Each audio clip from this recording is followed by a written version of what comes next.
Cinema शौकीन सबका स्वागत करता है। आज हम बात करने वाले हैं पल्प फिक्शन के बारे। ये कहानी है अंडरवर्ल्ड के लोगों की कि किसकी जिंदगी में आखिर क्या चल रहा है और कौन कितना ज्यादा खूंखार है। कहानी की शुरुआत होती है और हमारे सामने लॉस एंजलिस का दृश्य आता है। यहीं पर हम एक रेस्टोरेंट को देखते हैं जिसमें दो लोग बैठे हुए हैं। लड़के का नाम है पंपकिन और लड़की का नाम है हनीबन। ये दोनों बहुत समय से एक साथ हैं और एक दूसरे से प्यार करते हैं। इनके पास कोई काम धंधा नहीं है, ये चोरी चकारी का काम करते हैं और अभी ये लोग इसी बारे में बात कर रहे हैं। सबसे पहले पंपकिन कहता है कि हमें किसी बैंक को लूटना चाहिए। तब हनी कहती है कि नहीं, हमें किसी लिकर शॉप को लूटना चाहिए। फिर थोड़ी देर बात करने के बाद ये लोग इस नतीजे पर आते हैं कि ये लोग इस रेस्टोरेंट को भी लूट सकते हैं। मगर थोड़ी देर और बहस करने के बाद ये लोग इस नतीजे पर आते हैं कि रेस्टोरेंट में शायद इतने पैसे ना हो जितने पैसे इन्हें चाहिए। तब इनके दिमाग में एक और आइडिया आता है कि रेस्टोरेंट के साथ साथ यहाँ पर जितने भी लोग बैठे हैं ये लोग इन सबको भी लूट सकते हैं। इनके जेब में भी बहुत सारे पैसे होंगे जितने भी लोग यहाँ पर बैठे हुए हैं। ये लोग इस बात पे थोड़ी देर और बहस करते हैं और फाइनली इस नतीजे पे पहुंचते हैं कि इन्हें सच में इस जगह को लूट लेना चाहिए। ये लोग दोनों एक दूसरे की आंखों में देखते हैं, एक दूसरे को किस करते हैं और तुरंत अपनी जगह पर खड़े होकर के सारे लोगों पे बंदूकें तान देते हैं और सबको कहते हैं कि कोई भी अपनी जगह से नहीं हिलेगा, जो जहाँ पर है वहीं पर रहे। अब यहाँ से कहानी जाती है थोड़े पहले। आज सुबह क्या हुआ वो हमें देखने को मिलता है। हम दो हिटमैन्स को देखते हैं जिनका नाम है जूल्स और विंसेंट वेगा। ये दोनों एक खतरनाक गैंगस्टर के लिए काम करते हैं जिसका नाम है मार्सेलस वेलेस। और अभी वेलेस के लिए ही एक चीज लेने के लिए लोग बाहर निकले हुए हैं। इन्हें पता लगा है किसी और गैंग के बारे में जिनके पास एक खास चीज है जिसे रखा गया है एक ब्रीफकेस में। ये दोनों थोड़ी देर बातें करते हैं और पहुंच जाते हैं उस आदमी के अपार्टमेंट की तरफ और घर के अंदर दाखिल हो जाते हैं। मगर ये आदमी अकेला नहीं है, यहाँ पर और भी लोग होते हैं। यहाँ पर पहली बार हमें जूल्स का पागलपन देखने को मिलता है। जूल्स जिस तरीके से बात करता है कोई भी उसकी बातों से कंफ्यूज हो जाता है। फिर एक के बाद एक वो सवाल पूछना शुरू करता है और जब उसे अपने जवाब नहीं मिलते तब वो सीधा गोली चलाता है और किसी को भी जिंदा नहीं छोड़ता। किसी को भी मारने से पहले वो एक बार नहीं सोचता। वहीं दूसरी तरफ विंसेंट शांत रहता है मगर वो भी गोली चलाने में एक बार नहीं सोचता। ये दोनों एक दूसरे से बिल्कुल अलग हैं मगर इन दोनों में एक ही चीज कॉमन है कि ये दोनों पागलों की तरह गोली चलाते हैं और अभी भी यही होता है। एक एक करके वो सारे लोगों को मार देते हैं और अंत में विंसेंट को ब्रीफकेस मिल जाता है। जैसे ही वो ब्रीफकेस को खोलता है उसे अंदर एक चमकती हुई चीज नजर आती है जिसकी रोशनी बहुत ही ज्यादा तेज है, जिसे देखने के बाद विंसेंट खोया रह जाता है। फिर वो ब्रीफकेस को बंद करके निकल जाता है। समय ऐसे ही बीतते रहता है। थोड़े समय के बाद हमारे सामने एक क्लब का दृश्य आता है। यहाँ पर हम वेलेस को देखते हैं। वेलेस के पास एक बॉक्सर है जिसका नाम है बुच। बुच एक खतरनाक फाइटर है। सारे के सारे लोग उसी पर पैसे लगाते हैं और ये बात वेलेस को पता है, इसीलिए वो बुच को कहता है कि आज की फाइट तुम्हें हारनी पड़ेगी। अभी इनकी बातें चली रही होती है तभी यहाँ पर हम देखते हैं जूल्स और विंसेंट को जो अलग कपड़ों में आते हैं इस क्लब में और उनके हाथ में ब्रीफकेस है। उनके कपड़े को देख करके ऐसा लगता है कि उन लोगों ने इस कपड़े को रास्ते से उठाया है, यानी कि इस बीच इनके साथ कुछ तो ऐसा हुआ है कि इन्हें अपने कपड़े बदलने पड़े। थोड़ी देर बात करने के बाद जूल्स चला जाता है दूसरी तरफ वॉशरूम में मगर विंसेंट अभी भी यहीं पर बैठा हुआ है। बुच ने बात कर लिया वेलेस से, वो भी आता है काउंटर पे शराब पीने के लिए। तभी उसकी बातचीत होने लगती है विंसेंट से। ये दोनों एक दूसरे को गालियां देने लगते हैं और जम के एक दूसरे की बेइज्जती कर रहे हैं मगर विंसेंट ने बुच की ज्यादा बेइज्जती करी है। बुच बहुत ही ज्यादा गुस्से में है मगर वो कुछ कर पाता उससे पहले यहाँ पर वेलेस आ जाता है। विंसेंट उसके पास जाकर के ब्रीफकेस उसे दे देता है। अपने ब्रीफकेस को देखने के बाद वेलेस बहुत ही ज्यादा खुश है। जितनी खुशी से वो बात कर रहा होता है, इस चीज को देखने के बाद बुच भी समझ नहीं पाता कि विंसेंट इतना खास क्यों है इस आदमी के लिए। तभी वेलेस कहता है कि मैं बाहर जा रहा हूँ, मेरी पत्नी मिया घर पर अकेली है, उसे घर पे रहना बिल्कुल भी पसंद नहीं है, तो अब ये तुम्हारी जिम्मेदारी है कि तुम उसे बाहर लेकर के जाओगे और उसे एंटरटेन करोगे। वो बिल्कुल भी बोर नहीं होनी चाहिए। विंसेंट कहता है कि वो इस चीज का ध्यान रखेगा। थोड़ी देर के बाद वो अपने आप को तैयार करता है और मिया के घर जाने से पहले वो दमदार नशा करने के लिए पहुंचता है अपने एक दोस्त लैंस के पास, जिसके पास दुनिया की सबसे खतरनाक नशीली चीजें होती है। वो कहता है कि आज तुम्हारे पास क्या है। तब लैंस उसे एक इंजेक्शन देता है जिसे लेने के बाद विंसेंट मदहोश हो जाता है। अब वो तैयार है पार्टी के लिए। वो ऐसी ही हालत में पहुंच जाता है मिया के घर पे उसे पिक करने के लिए। तभी हम मिया को देखते हैं। मिया एक नंबर की नशेड़ी है। उसने पहले ही बहुत सारा नशा किया हुआ है।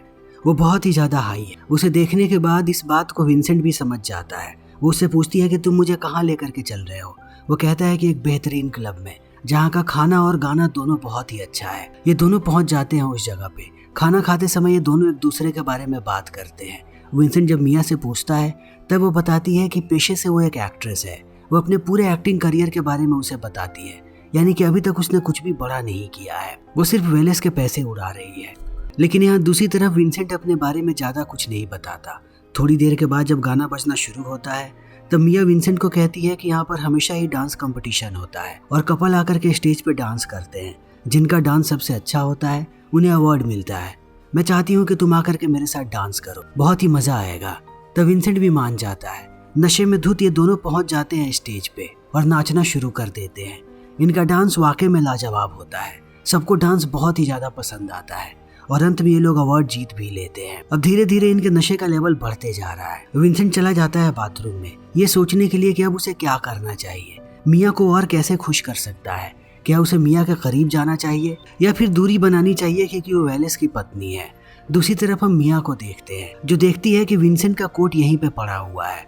जब वो उसके पॉकेट को चेक करती है उसे अंदर पाउडर मिलता है। मिया को लगता है कि ये नॉर्मल नशे वाला सब्सटेंस होगा, जैसा नशा वो हमेशा करती है, मगर उसे ये पता नहीं है कि ये वही पाउडर है जिसे इंजेक्शन के तौर पे लिया था थोड़ी देर पहले विंसेंट ने। ये कितना खतरनाक। मिया ज्यादा कुछ सोचे समझे बिना नाक से खींच लेती है पाउडर को। जैसे ये पाउडर अंदर जाता है वो अपना कमाल दिखाना शुरू कर देता है। अब मिया की हालत बहुत ही ज्यादा खराब हो रही है। सबसे पहले वो बेहोश होती है, फिर उसके नाक से खून बाहर आता है और फिर मुंह से भी झाग आने लगता है। विंसेंट जैसे ही बाहर आकर के इन चीजों को देखता है उसकी हालत खराब होने लगती है क्योंकि मिया वेलेस की पत्नी है और वेलेस ने बोला था कि मिया का ध्यान रखना।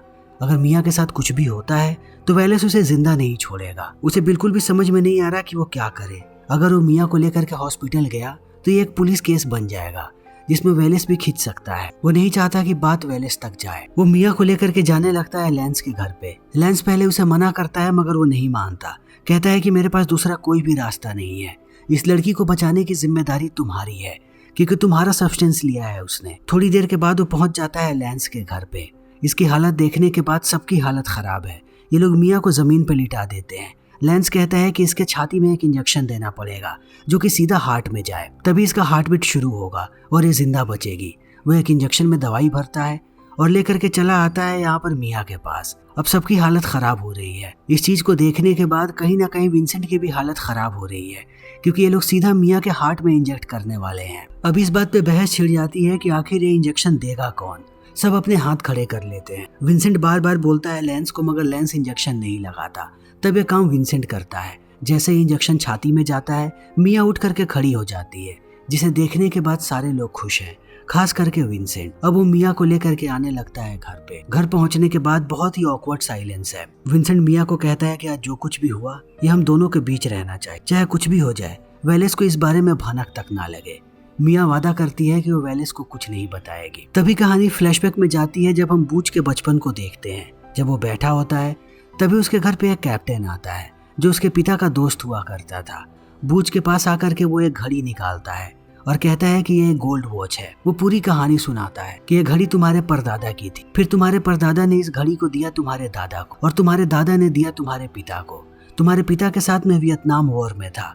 जब वो मरने वाले थे तब ये घड़ी मुझे मिली। मरने से पहले तुम्हारे पिता ने मुझसे वादा लिया था कि चाहे कुछ भी हो जाए ये घड़ी मैं तुम तक पहुंचाऊं। बहुत मुश्किलों का सामना करने के बाद मैं इस घड़ी को लेकर के आया हूँ। वियतनाम वॉर में हम सबको कैदी बना लिया गया था और हम सबकी तलाशी ली जा रही थी। हमारे पास कोई भी जगह नहीं था इस घड़ी को छुपाने का। तब हमने इसे पिछवाड़े में छुपाया और किसी एक के पिछवाड़े में नहीं। जब भी किसी की चेकिंग होती थी तब वो घड़ी दूसरे किसी को दे देता था।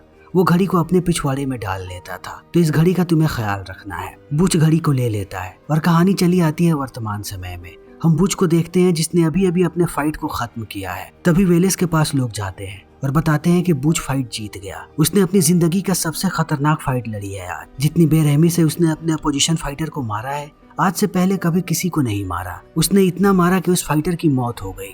और वेलेस बहुत ही ज्यादा गुस्से में है। वेलेस से ढेर सारा पैसा लिया था बूच ने। उसके साथ साथ बूच के बहुत सारे पैसे डूब गए क्योंकि सारे के सारे पैसे लोगों ने लगाए थे कि बूच जीतेगा। यानी बहुत बड़े लॉस में है वेलेस। अब वो कहीं से भी ढूंढ करके मार देना चाहता है बूच को। दूसरी तरफ हम बूच को देखते हैं जो भाग रहा है। वो एक कैब में बैठा हुआ है और कैब की ड्राइवर एक लड़की है जिसका नाम है इस्मरेल्डा। इस्मरेल्डा बूच को कहती है मैं तुम्हें पहचानती हूँ, तुम ही वो फाइटर हो जिसने अपने अपोजिशन फाइटर को मारा है। रास्ते भर ये लोग बातें करते रहते। लास्ट में इस्मरेल्डा उसे ला करके छोड़ती है एक मोटेल के पास। वो उसे पैसे देता है और चला आता है कमरे के अंदर। कमरे के अंदर पहले से उसकी गर्लफ्रेंड उसका इंतजार कर रही थी जिसका नाम है फेबियन। थोड़े समय के बाद हमें पता लगता है कि बूच इसकी प्लानिंग बहुत समय पहले से कर रहा था ताकि वो वेलेस को धोखा दे सके। इसीलिए उसने फैबियन को कहा था कि सबसे पहले वो उसके अपार्टमेंट को खाली करके मोटेल में आ जाए, क्योंकि फाइट जीतने के बाद वो सीधा मोटेल में आएगा और अगली सुबह ये लोग यहाँ से निकल करके चले जाएंगे बूच के होम टाउन और वहाँ थोड़ा समय बिताने के बाद ये देश ही छोड़ देंगे। लेकिन जैसे ही सुबह होती है बूच भड़क जाता है जब फैबियन बताती है कि वो उसकी गोल्ड वॉच भूल गई, जो घड़ी उसके पिता की थी, और ये घड़ी कितनी महत्वपूर्ण है इस बात को सिर्फ और सिर्फ बूच जानता है। बूच इतना ज्यादा गुस्से में है कि वो टीवी तोड़ने लगता है। वो सारी चीजें तोड़फोड़ करने के बाद शांत होता है और फैबियन को कहता है कि मैं जा रहा हूँ पुराने अपार्टमेंट, मुझे वो घड़ी लेकर के आना है। वो फैबियन की कार लेकर के निकल जाता है। वो सामने के दरवाजे से नहीं जाता, उसे पता है कि अगर वो वहां से गया तो ये खतरनाक हो सकता है। वेलेस ने अपने लोगों को हर तरफ लगा करके रखा होगा, इसीलिए वो पीछे के दरवाजे से जाता है और घर के अंदर दाखिल हो जाता है। थोड़ी देर के बाद उसे घड़ी मिल भी जाती है और वो निकलने के लिए तैयार है। तभी निकलते समय उसे एक मशीन गन नजर आती है। वो समझ जाता है कि वो घर में अकेला नहीं है, यहाँ पर कोई और भी है जो उसे मारने आया है। वो मशीन गन को उठा लेता है। तभी उसे बाथरूम के अंदर से फ्लश की आवाज आती है। वो बाथरूम के दरवाजे पे खड़ा हो जाता है। तभी हम विंसेंट को बाहर आते हुए देखते हैं। उसके बाहर आते ही उसे गोलियों से बूच छल्ली कर देता है, फिर मशीन गन से अपने फिंगरप्रिंट्स को मिटाता है और निकल जाता है यहाँ से। उसने सारी चीजें बहुत ही क्लीन तरीके से की है, किसी को भी शक नहीं हुआ उस पे, ना किसी को पता लगा कि वो यहाँ पर आया था। वो अपनी गाड़ी लेकर के निकल जाता है यहाँ से। रास्ते में जब एक जगह पर वो अपनी गाड़ी रोकता है तभी देखता है कि उसके सामने वेलेस है। ये दोनों एक दूसरे को देख लेते हैं। बुच को ये बात पता है कि वेलेस उसे जिंदा नहीं छोड़ेगा। वो गाड़ी को तेज करता है और वेलेस को टक्कर मार करके भागने लगता है। वेलेस बुरी तरीके से घायल हो गया मगर वो अभी भी जिंदा है। दूसरी तरफ बुच की गाड़ी का एक्सीडेंट हो जाता है, वो भी अब घायल हो गया है। घायल हालत में वो अपनी गाड़ी से निकल करके भाग रहा है और वेलेस उसका पीछा कर रहा है। थोड़ी देर भागने के बाद बुच चला जाता है एक दुकान के अंदर जिसमें सेकंड हैंड चीजें मिलती हैं। यहीं पर दुकान का मालिक है जिसका नाम है मेनार्ड। बुच उसे समझाने लगता है कि क्या हुआ है। तभी वेलेस अंदर आ जाता है बंदूक लेकर के और इन दोनों में लड़ाई शुरू हो जाती है, मगर ये लोग एक दूसरे को चोट पहुंचाते उससे पहले मेनार्ड इन पे बंदूक तान देता है और इन दोनों को बंधक बना करके ले करके जाता है नीचे। इसी के साथ वो कॉल करता है अपने भाई को जिसका नाम है जेड। अब इन दोनों को बंधक बना करके नीचे बांध दिया गया है बेसमेंट। हम यहाँ पर एक और आदमी को देखते हैं जिसे इन लोगों ने बांध करके रखा है। तब हमें पता लगता है कि ये दोनों के दोनों भाई साइको हैं। ये ऐसे ही लोगों को पकड़ते हैं और इनके साथ अजीबोगरीब चीजें करते हैं। उन्हें बंधक बना करके लंबे समय तक रखते हैं और एक वक्त के बाद इन्हें मार देते हैं। अब तक वेलेस और बुच को एक ही कमरे में रखा गया था, मगर जेड वेलेस को लेकर के जाता है दूसरे कमरे में और बुच उसी कमरे में है। दूसरे कमरे में हम देखते हैं कि ये दोनों भाई क्या कर रहे हैं। ये लोग बारी बारी से वेलेस का बलात्कार कर रहे हैं। ये मंजर बहुत ही ज्यादा भयानक। तभी हम बुच को देखते हैं जिसने अपने हाथों को खोल लिया है। उसके सामने जो आदमी है वो उसे पीट करके बेहोश कर देता है और भागता हुआ चला आता है ऊपर आने के बाद उसे वेलेस की आवाज सुनाई पड़ती है। वो समझ नहीं पाता कि क्या करे, क्या उसे वेलेस को बचाना चाहिए या नहीं, क्योंकि अगर वो वेलेस को बचाएगा तो वेलेस उसे मार देगा। मगर अभी ये लोग जैसे सिचुएशन में फंसे हुए हैं वो सिचुएशन बहुत ही भयानक है। वो वेलेस को ऐसे नहीं छोड़ सकता। तब वो देखता है उसके सामने एक समुराई तलवार पड़ी हुई है। वो तलवार लेकर के आने लगता है नीचे। वो जैसे ही कमरे के अंदर दाखिल होता है वो भी इस भयानक नजारे को देखता है। वो धीरे धीरे आगे आकर के सबसे पहले मारता है मेनार्ड को। उसके बाद वो हमला करता है जेड पे। मेनार्ड मर चुका है मगर जेड अभी भी जिंदा है। जैसे ही वेलेस आजाद होता है वो सीधा गोली मारता है जेड के अंडकोश पे। बुच वेलेस से पूछता है कि क्या तुम ठीक हो। वेलेस कहता है कि मैं ठीक से बहुत दूर आ चुका हूँ। तब बुच उससे कहता है कि हम दोनों का क्या करना है। वेलेस कहता है कि जितनी जल्दी हो सके शहर छोड़ करके चले जाओ और यहाँ पर तुमने जो कुछ भी देखा है उसके बारे में कभी किसी को पता नहीं लगना चाहिए और मैं तुम्हारे पीछे कभी नहीं आऊंगा। तुम जाओ।